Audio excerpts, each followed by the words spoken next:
Hello vlogs! Welcome to my guys! Ayan! Another adventure na naman tayo mga kaimbis. So kasama ko ngayon si OFW Life Adventure. Ayan! Master Adonis! Shout out yan! Yuhuu! So ayun mga kaimbis, samahan nyo kami sa aming pagdadive.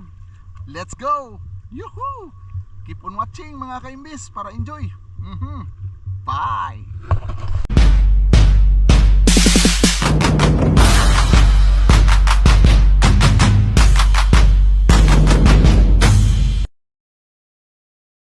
Mga kaimbis, ayan, welcome back to my adventure. Ayan, so na yan, time na yan mga kaimbis, naghahanap na ako ng isda dyan. So may nahagilap ako dun sa dulo mga kaimbis, isang yellowtail sea bream. Ayan, sumisid na ako. Ayun, tatakitin na natin mga kaimbis. Ayan, pogsit na naman tayo mga kaimbis. Yun no, fish on mga kaimbis, nasa 1 kilo mahigit mga kaimbis.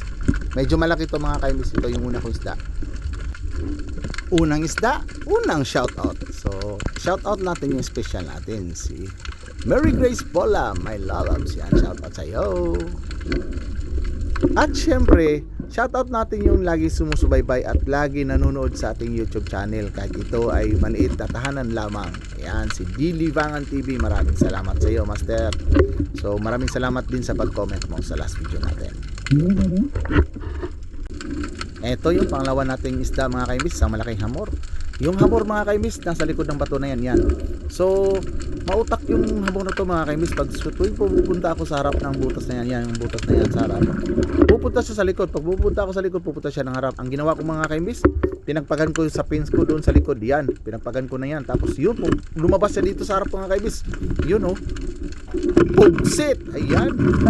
Yari yung ulo niya mga kaimbis. So, yun ang ginagawa ko mga kaimbis pag dalawang butas. Ayan, diniin ko pa kasi medyo daplis yung tama niya mga kaimbis, sa bibig at saka lumabas sa mata. So, nasira yung uso niya kaya diniin ko pa ng para tagos talaga yung sa kabilaan ng asang niya.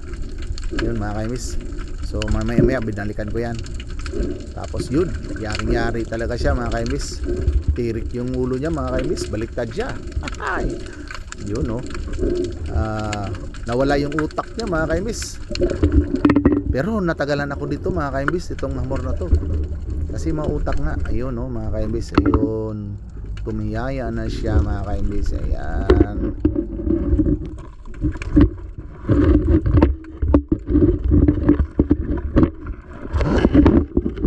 Nasa mahigit 2 kilo na to mga kaimbis. Sobra na yan mga kaimbis, sobra na yan.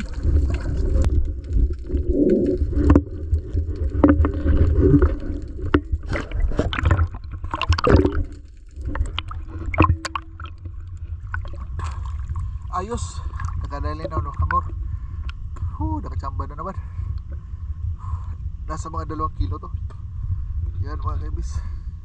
Yuhuu.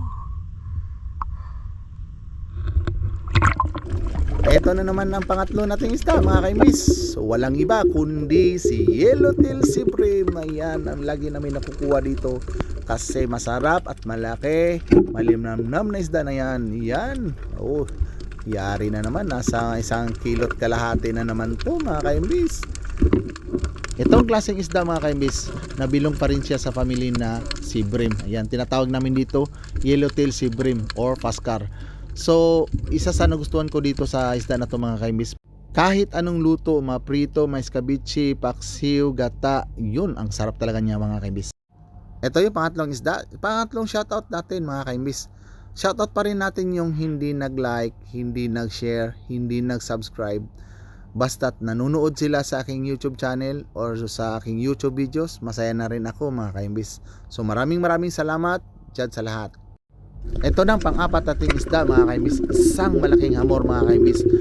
Nakita ko kasi yung buntot niya mga kaimbis, sobrang laki talaga niya mga kaimbis, kaya hindi ko siya tinaantanan mga kaimbis.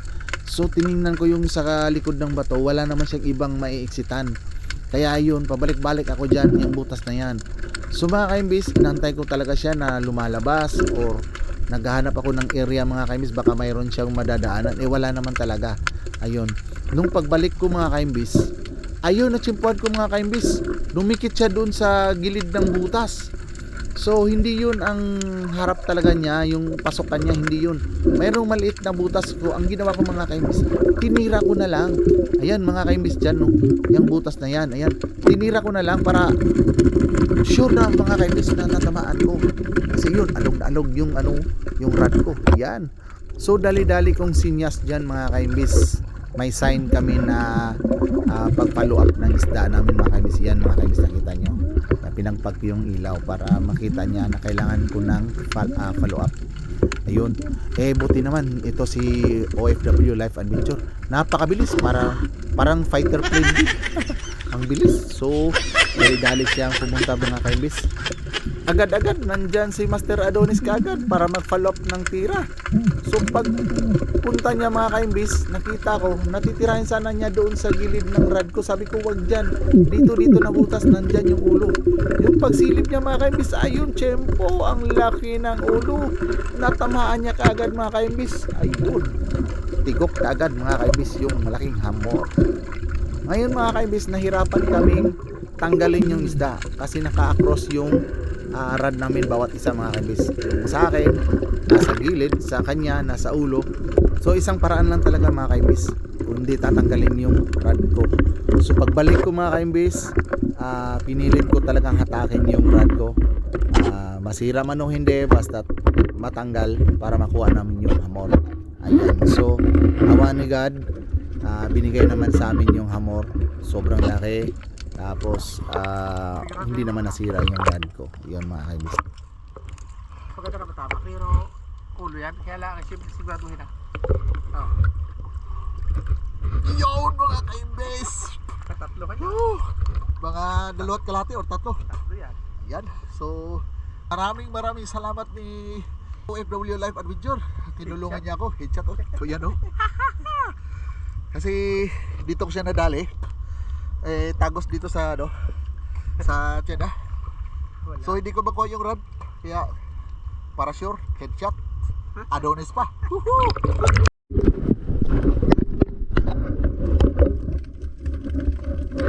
Ito mga kaimbis, itong last video na to, ako naman ang nag-follow up ng tira mga kaimbis, kasi si Master Adonis nakahuli ng more than 4 kilos yata to, sa sobrang laki ng hamor. So buntot niya natamaan mga kaimbis, kaya yun, pinalo up niya sa akin dito sa katawan, kaya yun, nadali namin mga kaimbis. Sobrang laki mga kaimbis. So swerte rin si Master Adonis OFW Life Adventure yung mga kaimbis. So, what's up mga kaimbis? Nabuntagan na si Ayman TV. Nagsugod mi og 11:30. Tapos nahuman mi karon. Time check. Unsa orasa na? 6:17. Ayan. So mo ni ako muna na dakpad karong gabi na. So karong buntaga na, mo na siya. 2 ka hamor nga dagko, sa isa ka hamor murag 2 ka kilo kapin, 2 ka kilo kapin. Isa ka kilo kapin, isa ka kilo kapin, isa ka kilo kapin. Kani mga kani siya almost 300 grams, kalahati. Tapos 2 crabs. Oh, di ba? So naa nami pang sugba karong anniversary karong Sabado sa Power 52. Yan, shout out sa mga Power 52. Karong Sabado ang anniversary nila. So may na lang natay isda na madala karong Sabado. So maraming salamat kay OFW Life Adventure, nagkuban sa ako karon nag-dive.